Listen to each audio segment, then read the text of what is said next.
I'll do this to post it to the meetup when we're done. So, okay. So what I've done, you guys, is I've gone through, let me share my screen too for the recording.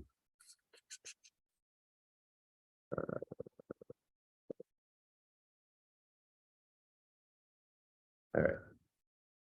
So what I've done, and like I said before, like a lot of these are like defunct projects, so it may not actually, I may not even be able to demo some of this stuff, but I did my best to like figure out the craziest stuff I can show using Zapier and Integromat. So let's just go through it. So, all right, and I rank order them. I basically did the 5 craziest things. And so here's the first one. So this was an idea during COVID when I got back to Lisbon. Like all the meetups were capped at 10 people each. I don't know if you remember this, but like they were very strict about like not meeting if you had a group of more than 10 people. And the thing that I was involved with, the Lisbon Digital Nomads, these are groups where it's normally like 200 people. And so it was really frustrating. And I was like, during a time when like this was for some people, their only social scene was like this weekly meetup, and the wait list was like 190 people couldn't go to this thing that 10 people got to go to. And so I wrote this little app that I thought would be the solution. And that was using Nocode, and specifically this tool called a Dalo that I'll show you now. This is a Dalo. I built this little app, and this is one, it doesn't resolve anymore. I let the domain go, but I can still preview it and show it to you that way. So here's what it looks like. So simple app. The idea is that you have a meetup you want to go to. It's not big enough, and so you can go grab the URL of that meetup and feed it into this app, and it will generate a smaller event invite, and it will suggest places. And so I loaded up like all the kiosks in Lisbon because they're outdoor and they're not limited. So it'll say, how about we shard it amongst these 6 kiosks, and you just add them, and then it generates an invite link, and you post that back on the meetup, and then those people can like it limits each one then. So as you like give it, say, okay, each kiosk can take 20 people. And so it'll then like circulate and then let people sign up until it's exhausted on each one of those. But the way that I used the automation in that one was with Zapier. So first, let me just like show you, preview what this looks like. And, oh yeah, so you have to make one first. So there's like an admin app, and then there's like a consumer facing app. So this is what the admin, and I wonder if this is going to work. So let's just see here. This could be a really disappointing demo. Okay, great. So it's got manage events.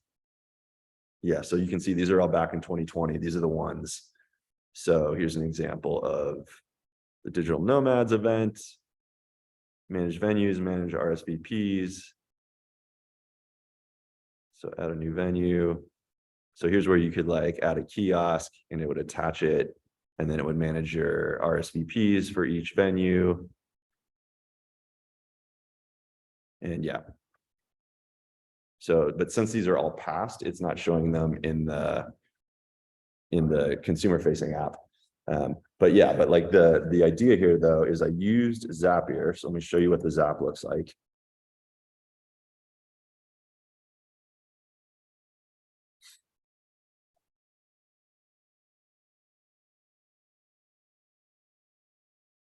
So here I could go like, let's just take the link for this meetup today.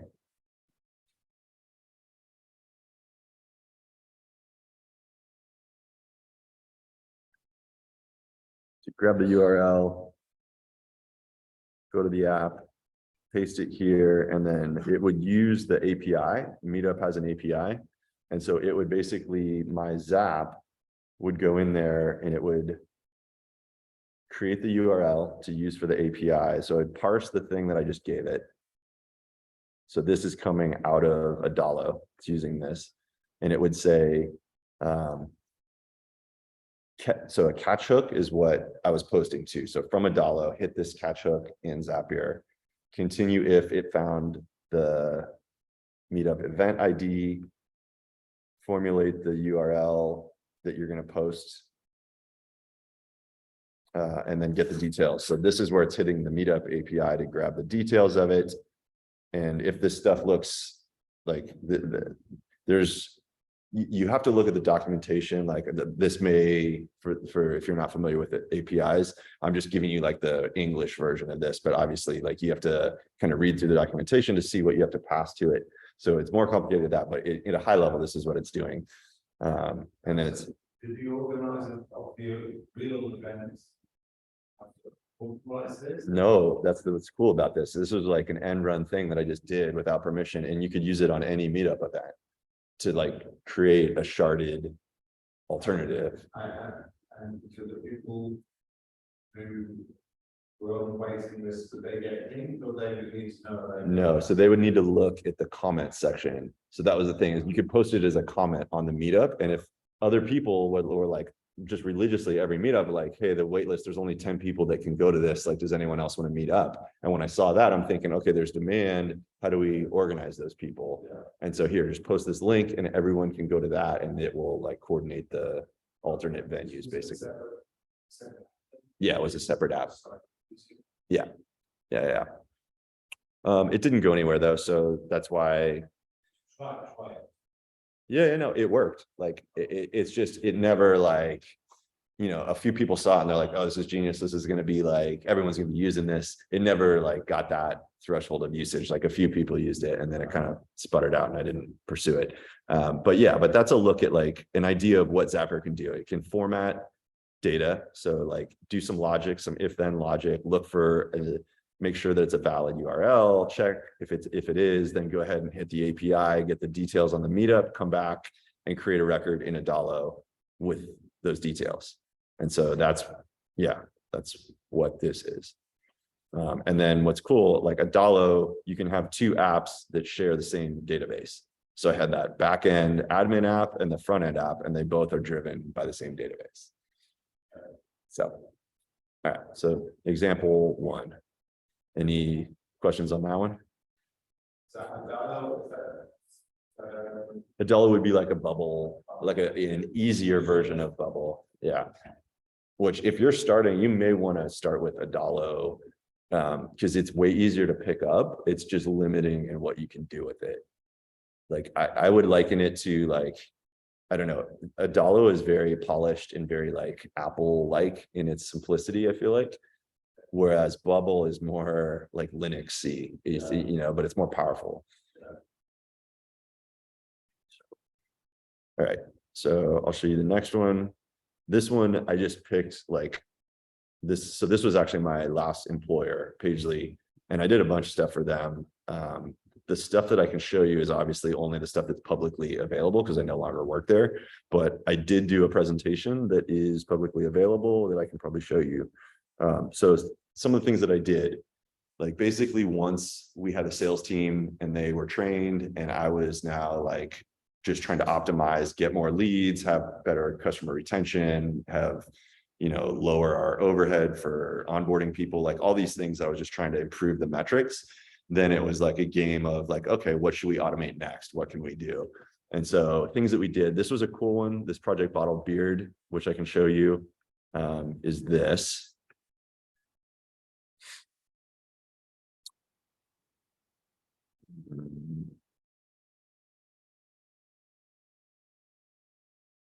So this is a case study. I'll post this thing so you can get the link to it if you want. But basically, this was a case study I did with them that shows, where is it? Oh no, did they take it down? Hold on, let me VPN, because I think this video is still there. I think it's actually maybe blocked on the VPN. So let me VPN to the US.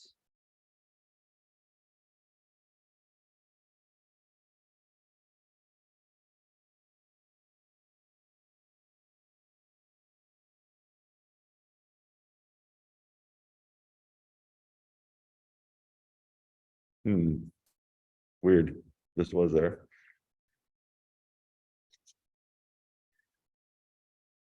Hold on. Oh, here it is. Try it yourself.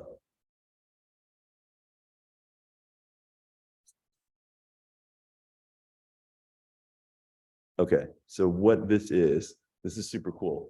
So my lead sales guy, who is great on camera, great with customers, we mapped out our kind of top of funnel sales qualification process. So this is just the discovery part where we ask all the same questions and it's a sequence. It's just a playbook we do every call.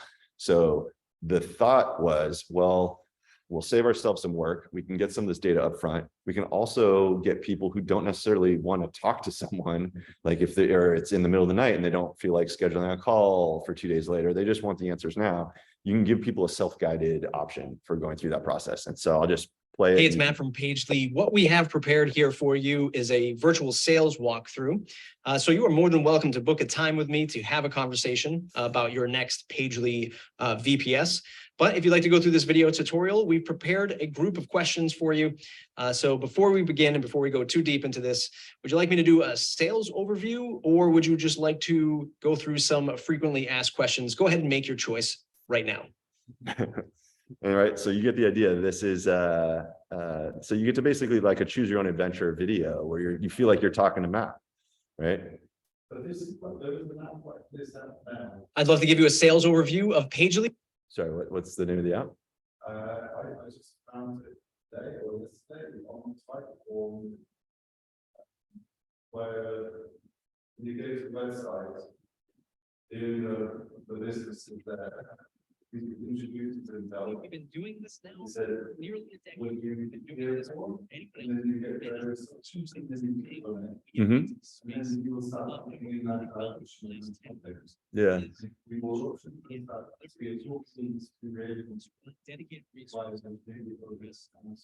There's a couple systems, they call it branching video, or at least that's the term that I was able to find this stuff through. So this particular service that I used, .view, had their own method of doing it, and there's a couple out there that do it. There's a free one now, I forget what it is, but it's like a WordPress extension. It's a little wacky where you have to host it yourself, but it's free and it can pretty much do the same thing as this. What's cool about this though is it integrates with CRMs.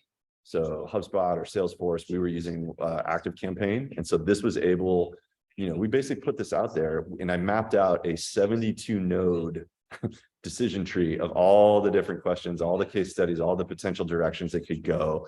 We asked them questions like solution when you choose Pagely. Now, before we continue, I'd like to know what kind of entity you are so I can answer the questions correctly and for your given context. So if you could tell me, what kind of entity are you? Go ahead and answer that question right now. Right. So I'm an agency, I'm an enterprise, nonprofit, blah, blah, blah. So you pick one of these. We're going to say higher ed. And great. Pagely works with a number of higher ed organizations, NYU, Northwestern University. And a lot of these organizations have come to us because they need. So I'll stop there. I won't go through the whole thing, but there's like 6 levels of this where he's saying, I'd love to send you the case study we did with Boston University. What's your email address? That's where it grabs the lead. It's been collecting the answers to the questions in the background. It marries that up, creates contact in ActiveCampaign for us, and then it tags them with the rest of the data that it grabs. So this is super powerful when we layer in then the follow-up automations that I built, which would code against our case studies, and then take this interview and it would say, okay, we've got an education person that was facing a security problem and blah, blah, blah, like whatever the other dimensions that we collected. So we could give really targeted emails with case studies and then like trigger those pain points and speak to them and all that. So yeah, so this was all automated using, again, Zapier.view was the platform on the front end, ActiveCampaign was the platform on the back end. And that was just one of the things like that.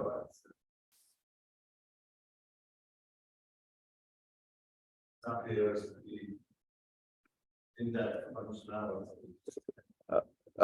Zapier is like the glue. Yeah, Zapier is the thing that is like the shuttle bus between apps, but it's not like .view was the video display logic thing here. Zapier is just I hope I'm pronouncing it right. I never know if it's Zapier or Zapier. Zapier is like the thing that will say, okay, if this, then that. Yeah. It's basically trigger this, go over there, do that. It's more robust than that. Yeah, IFTTT is like the personal version of it where you can do that with personal services. I think Zapier is more for like business applications, but similar concept. Yep. Some of the other stuff that we did. So Tracksuit was like the way that we automated what we call our health checks. So quarterly, we would check in with customers, and we had like kind of a fire drill quiz kind of thing where we'd be like, we'd run a query on our thing. We'd say, hey, it looks like you've got a few domains that have X, Y, and Z issues with them. Make sure that you, like, these collaborators should still have access to these domains. But it would give us an excuse to like check in and see how they're doing. And so we automated all that. Same thing with ActiveCampaign. It would hit a API in our system, pull that information, send a formatted email, and then like as people interacted with it, it would like move them, like marketing automation, move them through that. Leviathan was a whole, like, that's this, if you want to read about it, it was like a big system that I built for us. It was basically the thing that babysat our deals. So when we would have productive calls with people, we had a structured note-taking process that used gravity forms in WordPress. We'd like be on the phone with them, and we'd be like tagging them as we're talking to them and storing data. And then this thing, as soon as we hung up, put them in ActiveCampaign, and then it initiated that sequence, the same thing that used the case studies, that would then follow up with them and say like, hey, by the way, it's been a week, like, are you still concerned about security? Go check out this case study, that kind of thing. So, and then this Dr. Dre, Mr. Miyagi thing was super, this is where it's basically like, what else can I automate? So this was our intelligent lead gen mechanism that would do reverse DNS lookup on people that visited our website that hadn't filled out a contact form. And so this is a thing using Big Picture, and it would basically go and based on the IP address, it'll be like, oh, it looks like someone from XYZ company has visited. So it will take this, automatically go run a LinkedIn search based on that domain for the type of stakeholders that we would typically want to reach. So like VP of marketing, director of marketing, CTO, like these types of roles, loaded into reply or outreach, and then it would cascade down. So it would try the first, like the most highest target person the first week. If that didn't work, then it would try the next highest target the next week. And it would actually it was knowledgeable of the cascade. So in other words, like on the second week, it'd be like, hey, I tried to reach Bob, your director of marketing, couldn't get a hold of him last week. Maybe you're the right person for me to be reaching out to. So it had a really like intelligent feel to it. And all this is automatable, right? So this is like the kind of thing, yeah, this is the kind of thing. It's like you have people doing this manually, but all this stuff can be automated, right? When you reach out, when there's an email that email, yeah. But we also, this was actually something about Leviathan that, so I built it in a way where we could also then do like, what other information did we have? So I tracked email engagement score. And when it dipped below a certain threshold, then the system would say, okay, email's not working. What else do we have on this person? So we used, what was it? Not Datanize. We used Full Contact and some other system I can't remember right now, but it was Clearbit. So we'd hit Clearbit. I'll update all these too. There's like so many systems. So we used Clearbit to build a profile of the user and get the other contact details. So it would say, hey, we've got a Quora address for this person. So then we would basically, my SDR would go reach out through these alternate things. So say, flag this guy, email not effective, fall back to a different method. What do we have? We've got LinkedIn. So it would alert, it would Slack my SDR and say, follow up with this person via LinkedIn. Here's their contact info. So like, this is all just like, the sky's the limit, right? Like, is like how deep you want to drill into this stuff. You can automate anything. Capturing leads, then there was a general person. You'd be able to capture data about them. Sorry, say it again. So if you have like a form on a website, lead generation website, someone visits but didn't fill out the form, would you be able to try and Yes, if you have, so if you're using something to gather the visitor information, like we had this thing called Big Picture installed that did it automatically. There's other ways to do it, but you have to log, if you're not logging the IP or tracking that or have some JavaScript enabled to do that, then yeah, you've got to do that. Segment, Big Picture, like these tools will do it.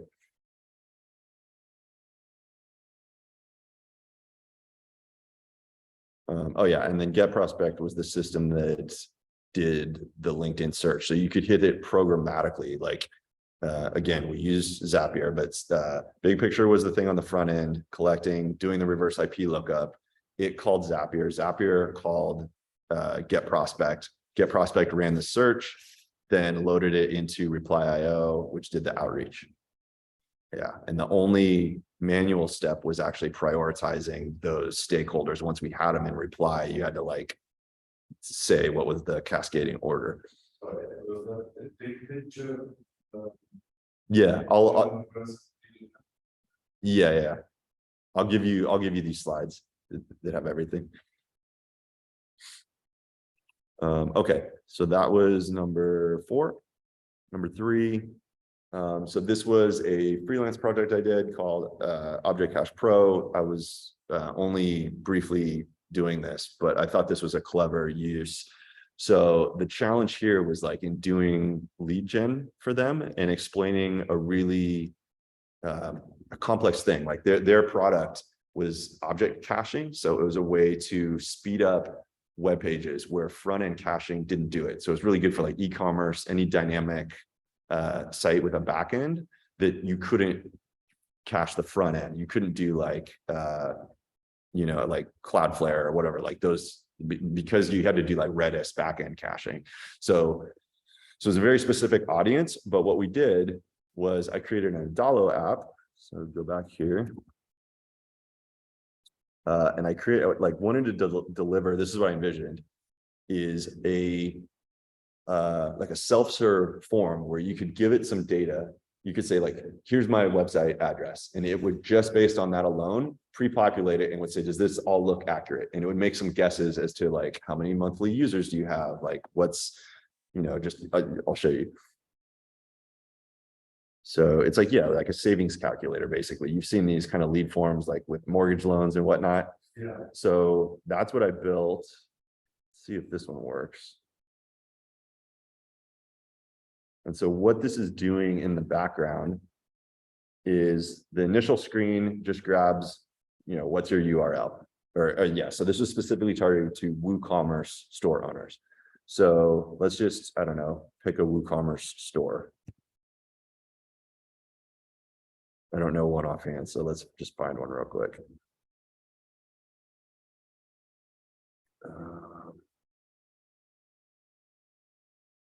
Yeah, just online store examples. Let's just grab one of these. Sure, fruit science. Just grab this URL, put it in here. Oops.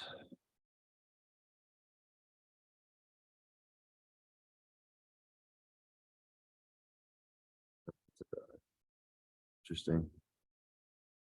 So this could be the fact that I'm not paying for Adalo or built with anymore. So maybe just the API call is failing. But what it was doing in the background is it took that URL, and I'll just show you the flow here in Adalo. So from here, it gives you this screen. And in the background, it takes that URL, hits built with, which is one of these sites that has all the data on different websites, and also Alexa.com. And it would grab this data. It would guesstimate as best it could some of this stuff, like, so your order value, like all the information we would need to have to be able to basically run this estimate. So you had the opportunity to correct it if it was wrong. But then from there, it was running this calculation in the background. It had like this interstitial page that would get some more data from you. So like, what's your motive in doing object caching? because that helps us on the sales aspect. And then what's your role? And you'd fill out that. And so when you did that, it would give you this report, and it used GT metrics.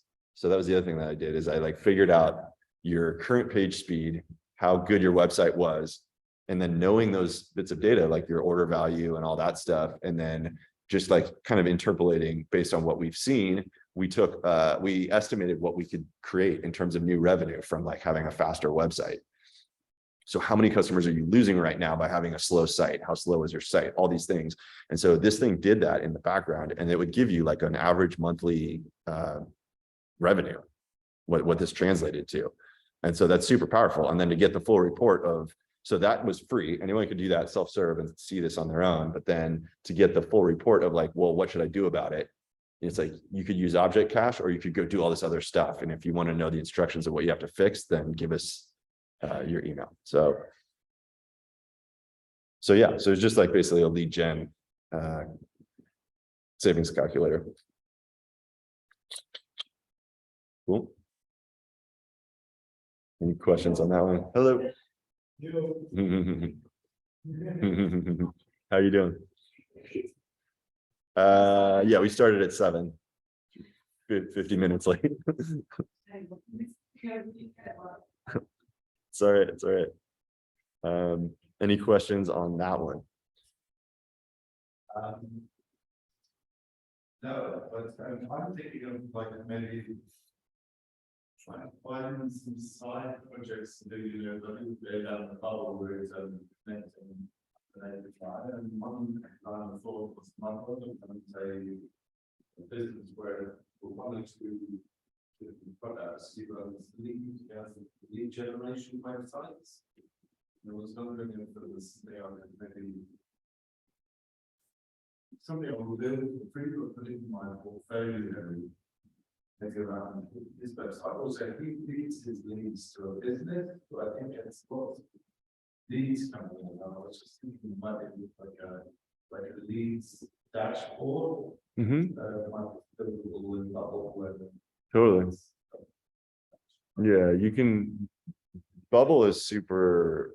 You can build any dashboard you can imagine in Bubble. I mean, and depending on what you're trying to do, Bubble might even be overkill. Like that's something you should ask Tanya about, actually. If it's like I said, Adalo is way easier. If it's super straightforward, I would actually just use Adalo. If it's going to be complex, then probably Bubble would be a good choice. Cool. All right, so that's that one. Any other questions on that one? Okay. All right, so number 2, craziest automated thing. This was a project we tried checking out. Okay. No worries. Yeah, and I mean, I didn't give any intros because I probably the people who have been here already. I'm not sure, but anyway, if you have any questions about Lisboa, just let me know, or you can share also my contact details. Yeah, absolutely. Make you feel better, Chair. Yeah, Lisboa hosts us for free. This is a coding academy, and so if you know, it's what's funny is like this is a no code focused meetup, and yet we like I feel like kind of all roads lead to code eventually. Like, so this is, no code is awesome. It gets you 90% of the way there, but you still sometimes need to know the concepts and like a little bit of code. So it's super helpful. They have a boot camp here and they're wonderful. And yeah, so highly encourage. Okay, so this one, what this is, ARB Scout was this idea we had of, could we automate finding arbitrage opportunities with crypto markets? And this was a wild project. Like, I learned so much from doing this. This one was probably the most technical one that I did. But basically the idea was, does everyone somewhat familiar with crypto, what it is? It's like stock, but different, right? So the idea of arbitrage is you got an exchange over here and exchange over there. And suddenly there's like a differential, and it's like Bitcoin's cheaper over here than it is over there. So you can buy it here, sell it there, and make the difference, right? That's arbitrage. But there's different types of arbitrage. So that's like the simplest form. So what we were looking for was could we log all the data periodically? So the interval we chose was every hour, on the hour, pull down the market data from all these exchanges, like 4,000 exchanges, log those data, and then run SQL queries to unearth where the arbitrage opportunities were in real time. And if we found one, could we programmatically spin up a bot that would go execute and capitalize on that arbitrage? So it was a really technical, like forward thinking. Well, if it worked every hour, then it just became a game. Like, if we're leaving money on the table, then let's shorten the interval to every 15 minutes or every 5 minutes. At some point there's a break even because there's a cost associated with running the checks and all that. So yeah, so this was the idea. It didn't end up, what we ended up learning from this whole thing was that there's a reason why these differentials exist. And it was almost like a mathematical proof for why arbitrage exists. Because so here's a real example. So it's like the system finds a 20% gap on some rando coin. And it's like, holy crap, like it's trading at a 20% like discount over here. Let's go jump on that. And so you'd go to actually try and capitalize on it, but you wouldn't be able to because like the exchange is down or the wallet is locked or some, there's some issue that prevents you from trading that coin. So that was why the opportunity existed. Yeah, so we played with the knobs and we found, like what is the right, because again, there are costs. So like a 1% RBOP was typically not going to justify like the gas costs and you had to also then think about it. If you have to go send currency to this exchange to buy it, then convert it, then move it over here to sell it, unless you're doing like selling it short over here and buying it over here at the exact same time, like then so it's hard to execute on these. You want obviously the bigger the better. So we were only looking for stuff like more than 5% arbitrage. And you would find them.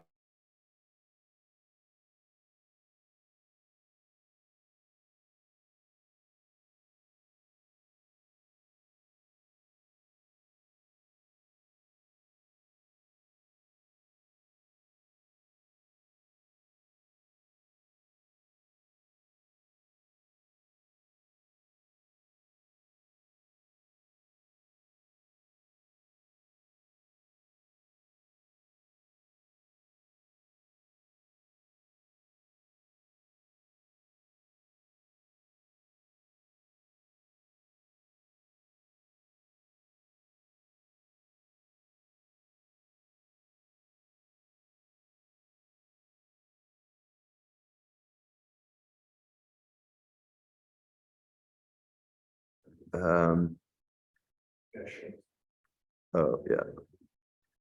Oops. So Monte Carlo simulation is the idea of like try 50 things and then take the one that works best. So it's like we didn't even know the winning ARB strategy, but like go just try 10 of them and then whatever one works best, go execute that one, because you can do what's called paper trading where it doesn't actually execute it. So yeah, that was like the next level of this. If it worked, if we can capitalize on it in like the most rudimentary form, then that was the like expert player mode, was like run Monte Carlo simulation. It didn't get there. Just like we ended up finding it. These are why the opportunities like, yeah, it just wasn't exploitable. So, but anyways, but that was all automated, not with Zapier. This one used something called Integromat, which I'll show you just real quick. It's a competitor to Zapier, and in cases, I think I actually like it better. I think it's kind of like the bubble to Adalo. That's a really good analogy. Like Zapier is the Adalo and Integromat is the bubble of this space. And they rebranded. They're now Make, I think it's called. Yeah. Let's see here.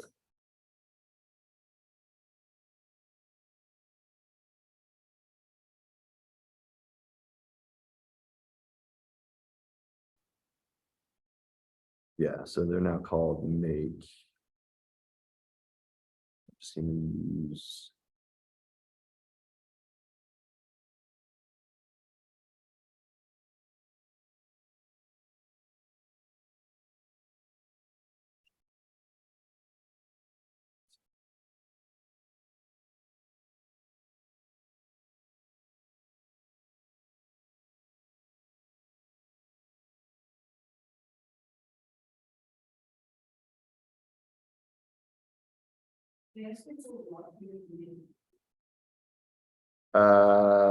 I haven't used it since it's been rebranded. I can only assume that it's the same. Like, so yeah, it looks like they still have Integromat website stood up for the people that are used to it.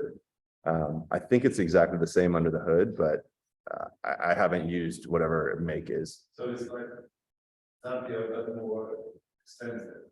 Yeah, so what it is, it's a little cheaper. Like, so in cases like you can do a lot more with it, I've found. It's fundamentally, it serves the same purpose as Zapier, but Zapier is a little like more intuitive, dumbed down, kind of a little more restricted with what you can do with it. This is like, you can do anything with it, but it's also more complex. There's a little more of a learning curve. What can you do with Zapier? That's what I'm showing you guys. Like, you can automate all the stuff. You missed the first three, but like you can automate. Basically, like a trigger happens and then it kicks off a sequence and it can go out to other systems and do things. And you know, you get a contact form on your website and it adds it to a Google Sheet and notifies you, and then does a timer and inserts it in your CRM. Like anything you can think of, it can automate. Yeah. I don't know. You'd have to look at. Yeah, I have a grandfathered lifetime free plan, so I don't pay for it. So if you get down the low groups, lower one platform, we really, a set environment of expertise, so that's in bubble marketplace.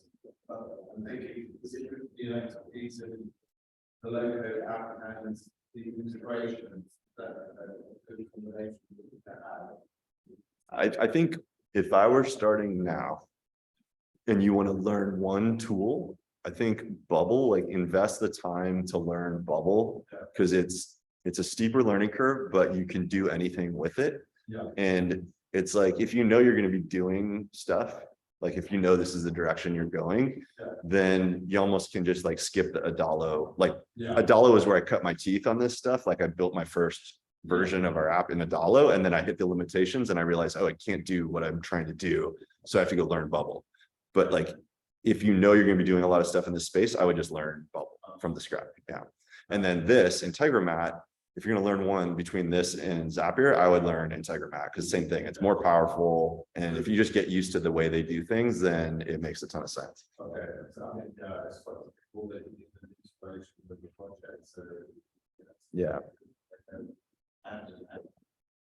Yeah, and you can like, Bubble has a really robust plugin system. So depending on what it is you're trying to do, a lot of times you don't need any of this stuff. You can just use like, I don't know, a Calendly integration or something, like get the plugin in Bubble and you never have to worry about API endpoints.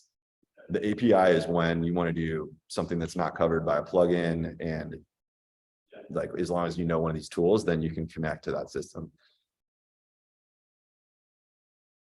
But yeah, this was like this project, just to give you an idea of what these chains look like. So we had a data gatherer process running. This thing ran every hour on the hour, and it would say, go show me, like find all the exchanges in our database. We were using this thing called QuestDB, which is a time series database. For each exchange, go pull the market data down from CoinCap, go hit their API, and do that until you got all of them. And then for each row of data, so create basically a comma separated value list file and bulk load that into our time series database. So it did this every hour, and this was like 4,000 records each dump every hour, right? So that was the data gatherer. The thing that discovered the opportunities was the op detector. And so this would basically go and say, go query the database, run this complex SQL query that would find, within X%. So I think we said like above 5%, find us RBOPs above that. And it would come back between like 10 and 20 and say, basically for that, give us a JSON file. And then I had it writing to a Google spreadsheet at one point. We just dumped it there. It was easier to look at them, but yeah. Yeah, so this is, yeah, so this is that. You come from a development background, where you were programming APIs prior to using the platform. I was a programmer a long time ago. I was just not a very good one. Like I wrote something called Cold Fusion, which is this arcane, it was like before Ruby on Rails and Django and these languages. So it was a very arcane scripting language for like making dynamic web pages. But this was like 20 years ago. So, but I had the concepts, like, so this stuff, I understand like loops and if else logic and all those like basic concepts. But yeah, like, and once you get those, it's really cool to like what you can do with visual programming, just with a few basic concepts. And I think that's where the value of a boot camp for you would just, you get like the programming, the high level concepts, and it doesn't matter what tool you use. Yes. So, cool. All right, so the last thing that I was going to show you guys is this one. This was a course I made. Oops. So this Nomad Prep was like this. I'll just show you. So this was basically a course I made in WordPress for people who wanted to like travel the world and work remotely the way that we did on Remote Year. And what I was trying to do, this is like super out there, but like I use this thing called WP Achievements. Because I had a very specific experience that I wanted to give. I wanted to have like everything revolve around this like checklist. And as they progressed through things, it was like a 40 item thing.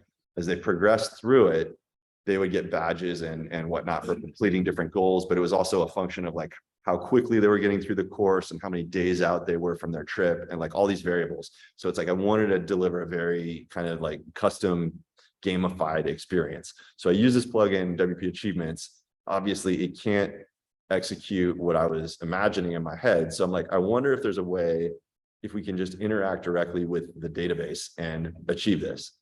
And that's what I was able to do. And so I'll try to show you if it's still, I guarantee you this doesn't still work, but I can show you the Zap that does it.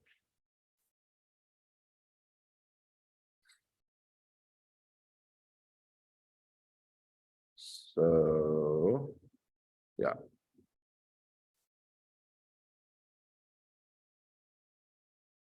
Okay, so this one was just absolutely bananas, and it's at the edge of my technical capability. So what this is doing, it's a 14-step Zap that's interacting directly with MySQL database, and it's figured like you have to know how their plugin worked, but it would literally like go run queries, get IDs, massage it. Like you can see all this stuff, what it's saying here, get the post ID, get the point value, assemble, blah, blah, blah, like look up the achievements, calculate new point total, da, da, da, da, da. So it's like rolling all this stuff by manual queries in the database of this plugin. So they didn't have an API basically. So I'm literally having to like go interact directly with the database. But the point is like Zapier can do it. You have you have the ability to manipulate stuff with JavaScript. You have the ability to go talk directly to databases. So this is just more of like the power user example of what is possible if you really want to do it. But yeah, at the end of the day, it delivered this whole leaderboard concept that I was going for. So I was able to like give badges to people for very specific things that they were doing and accrue point values and all that. Still live? The site is, yeah, the achievements I don't think are hooked up anymore. But yeah, like if you go in, see if I can show. So I think I'm a little different because I'm the administrator, so we'll probably see stuff that other people don't. But like, yeah, you can still see all the course content.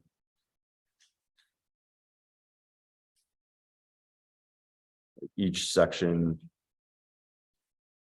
So there's like subsections and everything has a video and like a homework at the end. And so, yeah. Yeah. Yeah. And then so this was like what I was talking about. Like there's a very custom gravity form here where you're giving it your itinerary of where you want to go. And then all these like in progress, not started, complete, not applicable, like it's tracking all this different stuff. of your custom like readiness list. So yeah.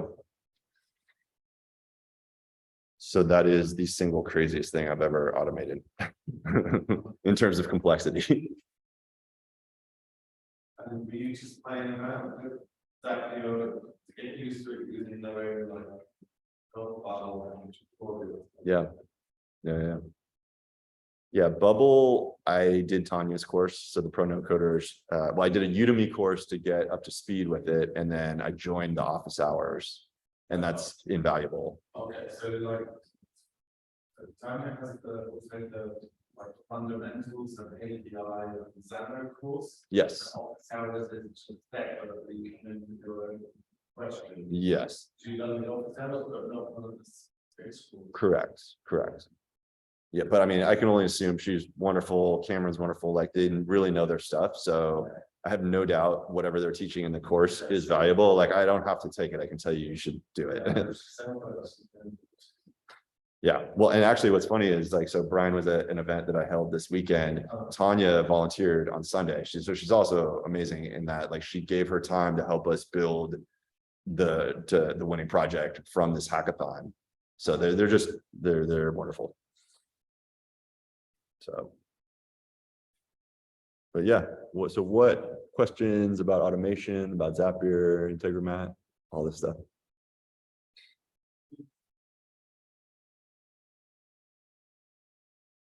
I guess I was more involved with maybe having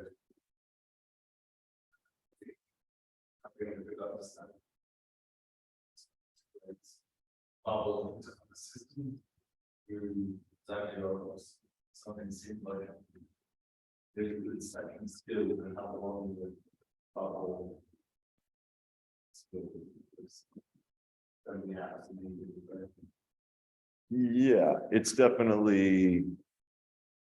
Well, I think you'll get this. I can't imagine that they won't touch on some of this in that course. Yeah. Oh, I know something I want to show you. So there's two things if you're dealing with APIs, which is like basically Zapier is a way to make APIs easier. It's masking it. So it's like a GUI interface for gluing stuff together and not having to deal with the raw APIs. But if you end up having to deal with the APIs, there's two tools you need to be aware of. Postman, this, which is a must. It's a must-have, and this one is free, I believe. Choose that, so SQL as well, I did, yeah. Yeah, well, you don't, so that's for databases. Yeah. This is for APIs. So Postman gives you the ability to basically generate requests and hit an API and like debug it and get. Yeah. And the opposite of that, which is the ability to receive requests. So if you have like Zapier launching webhooks or your Bubble application posting to an API and you want to see the payload of what you're getting, then that's the other side of the equation. And that one is, I think it's called request bin maybe, or no, pipe dream, this. Yeah, pipe dream. And these two, once you know these two tools, there's nothing you can't do. This is like the unlock for APIs.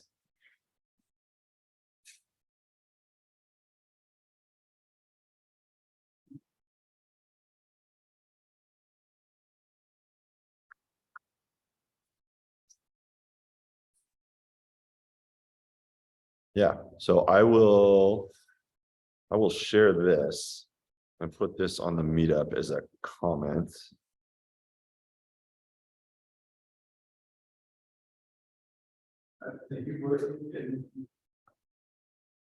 I'm throwing hackathons at this point. That's my full time. Oh yeah, let me give the little commercial here. Technically, I'm their EIR, their entrepreneur in residence, although it's like not a lot of activity at this point. So my main focus is in throwing these hackathons under problematic. Yeah, and I'll just do this as a comment, and then I'll also post the recording here for the people that missed it. But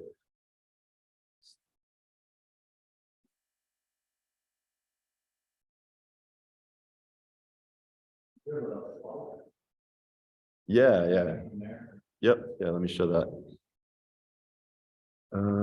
Okay. Yeah, so this website is generated entirely in Bubble. And this is what Tanya has been a big help with. And it's gotten really complex. So I had coffee with Brian before this, and I'll show you the latest thing that I have yet to deploy, but it's just going to be a game changer. So I've basically built a trading platform using Bubble on the back end for this. But let me show you like what exists now. So this is the website. The idea, I started it with a podcast. So you can go here. And yeah, there's a podcast that's syndicated to all the major platforms. And I just as a way to learn Bubble, I said, okay, I'm going to build a website that will give me a way to host the podcast, and then like get, just start making it more and more elaborate. So day one, this is what the website looked like. It was this page. And it was just a list of podcast episodes. So, but then I started to build out, okay, let's make a podcast details page.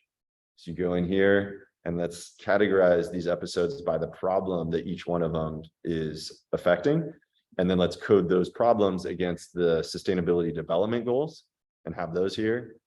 And then let's also, pull in transcripts, and let's link it up to each one of these is going to have its own like thread in the discussion forum. We're going to have a set of links associated. So like gradually learning the concepts of Bubble and like repeating groups and all these elements and data model and everything through this. But then where it got, so now it's like, let's fast forward, and it's like super sophisticated now, built the whole backend so that anyone can go create a profile. So they go in here and they can say what skills they have. So they can go in and say, I am, let's say, a lawyer. So it's going to unlock now all the stuff that lawyers do. So I'm going to be able to like add all these skills, different types of law and whatnot. So yeah, but the idea is like, let people build out a profile with all their skills, all the causes they care about, the projects they want to work on, like their availability, where they are in the world, all this stuff. We collect that data. And then the idea is to coordinate people and eventually make it so anyone can use our platform to throw these hackathons for good. But this is all. And then like, yeah, so here's something else like the referral program. So if you come here, you can generate a unique referral code. And then if you're not using Brave browser, which blocks this, it'll give you the ability to quickly post it to social media. And then anyone who comes through that link, regardless of when they sign up, if they come back like 3 days from now via your link initially, it'll tag them as having originated from you. So it shows me that I've originated these people to the platform that came through my link, which then allows me to do some really sophisticated stuff. So like I show you this. So here is the event page for our last event. I mean, it's now closed, so you can't sign up because we're past it. But this looks an awful lot like Meetup. So I was able to basically clone the functionality of Meetup, but in a really cool way, because now that we can control this experience, we can do anything with it. So all these people that are applying, instead of Meetup, which just automatically says, okay, you're going, when they apply to our events now, they go into this page. And so they get a checklist of stuff they have to complete. So these will start out not like unchecked. So they have to go through, watch a video, add it to their calendar, go here, generate the calendar event, add it, do these things, accept the legal service terms, right? So there's all these little steps. It takes about 5 minutes, but this just screens it's like an onboarding. It basically screens the applicants for a hackathon to make sure that they're serious and to make sure that we get all the info that we need from them. They self-categorize as like what role they're playing. Are they in person or virtual? So all this stuff. It's just like, you can do anything, right? It just depends on what you're trying to do. So, and then, so to show what Brian was talking about, this is the unreleased feature that I'm soon, hopefully this week, gonna roll out.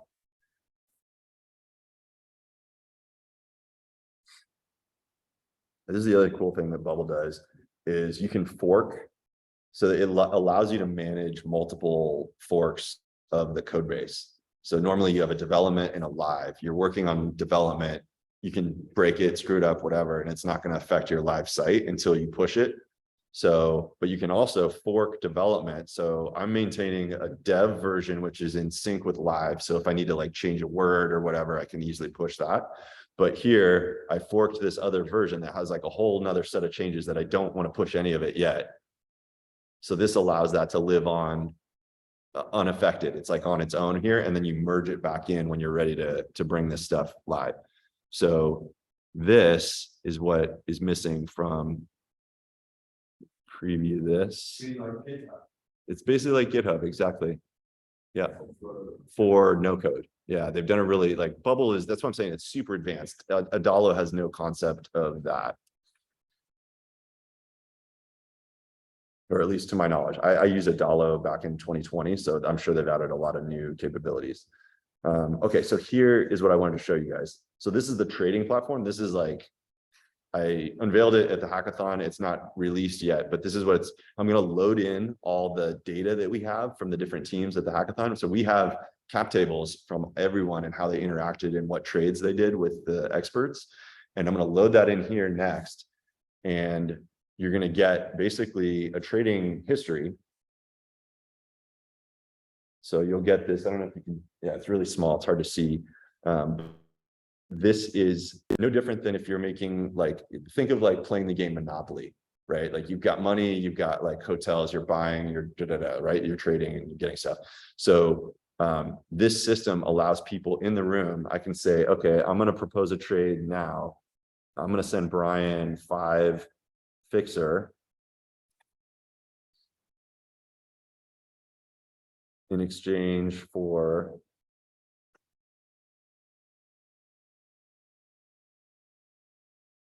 he's going to send me, I don't know, 10 Joao.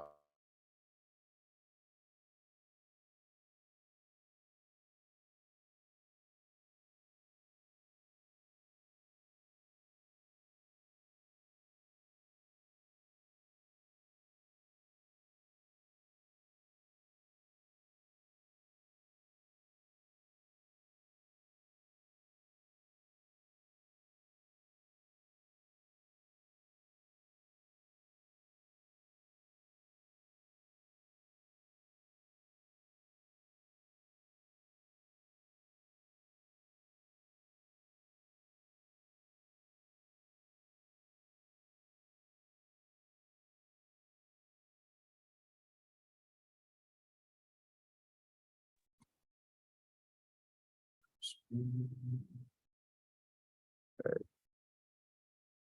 right, so to finish that, so I send him 5 fixer, Brian's going to send me 10 Joao.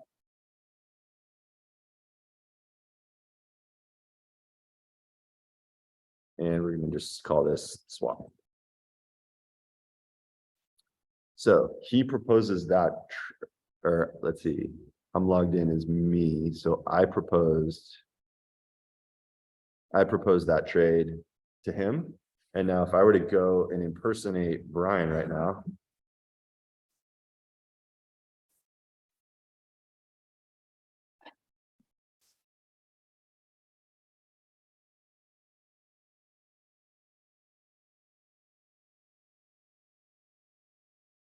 So now I'm logged in as Brian. So this is what you would see in your dashboard.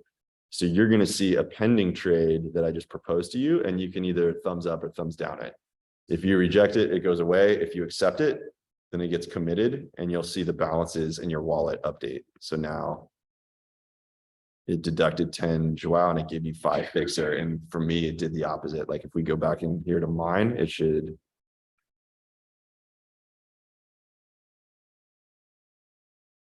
Oh, well, yeah, I'm now logged in as you, so I'd have to log out and log in, but you get the point. So So yeah, so this is basically a trading platform now, and we can run our events using this. Like, I'll obviously simplify it, make a mobile app, make it like a QR code. So you propose a trade, you just walk up to me, show me the QR code, scan it, approve, like boom. Yeah. Yeah. But yeah, there's 0 lines of code that it took to write that. There's a lot of stuff that happened, but it's no code. Yeah. Yeah.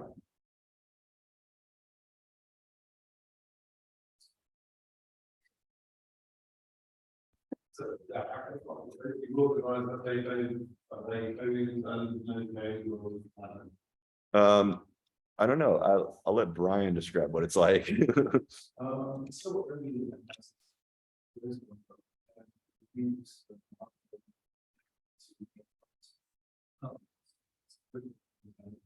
but one is have to be sharp and then most we're using that. Then you actually can show to some testers that were people will be waiting to check out. They have proven heritage. Yeah, so this is Marvel app. So like you said, like the idea, this hackathon, we broke it into 2 days where like Saturday is like, there is no programming, there's no building or anything. This is as close as we get with these like hand-drawn mock-ups. It's just problems to solve. Yeah, well, it's open, self-defined, yeah, open-ended, like there's a problem space of like, here's all the societal problems we see, pick one. But then the teams come up with projects to address each one. Self-correct. Yeah. And they discuss what aspect of the problem is. Yeah, It's very cool. yeah. This is a prototype for one of the projects around sustainability.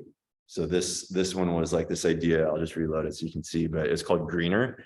Was this idea of, could we get people to want to challenge themselves to use more green transportation habits over time? So like analyze my current transportation habits, and then kind of like the way you challenge yourself to diet or like, you know, shave a few calories off. Could we get like 10% better each month at our transport habits? Well, so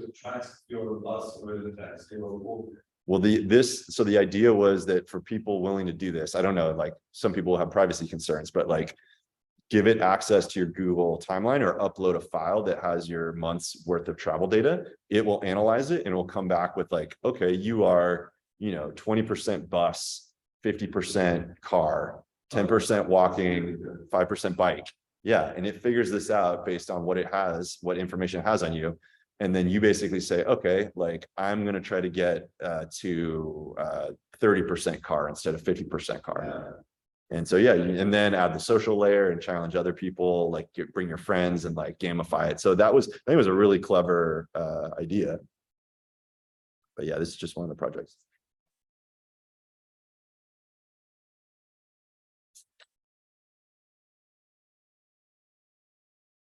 But yeah, what's interesting is like Bubble is almost, it's not much harder than creating a Figma prototype. So it's like, if you're going to learn Figma, you might as well just learn Bubble and make your prototype functional in Bubble. Yeah, I'm actually third of the way through Figma. I did the same. I had a Udemy course and I got like partially through Figma, and then I'm like, why? I might as well just do Bubble from scratch. Because you can even pull the hard parts of Bubble are in figuring out like the data model and some of the, you know, the backend workflows and whatnot, but you can also just create the screens for the app and then link your drop down to the next screen and not even have it do anything. And it gives you that like dumb prototype feel within Bubble just to figure out what you need. So you think about canvas in Bubble, or is it Flex also?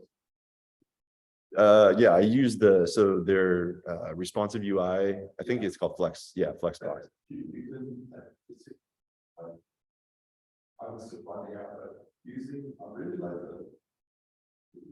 use of Figma, does bubble. And that's a UI set, you just merge them through and then it's just better connect that in bubble, but yeah. Yeah, I think there's an importer. I think there is some kind of like Figma to bubble. There is definitely something I've seen in the bubble interface that has Figma.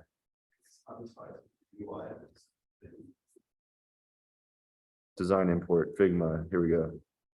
So if you give it the Figma ID and your Figma API key, it looks like it can import a Figma. So maybe that's a nice hybrid. Mock it up in Figma, bring it into Bubble, and it like you're not starting from scratch.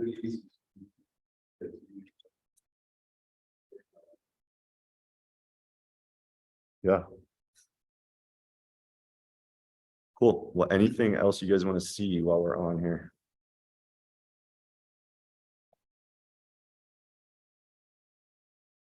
What was your name again? I'm sorry. What your name? Sammy? Sami. Okay. Cool.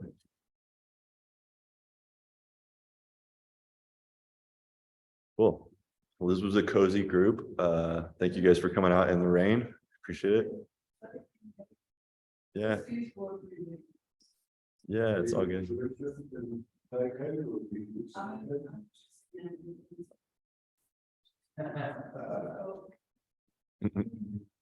Did you sign up on the meetup or is?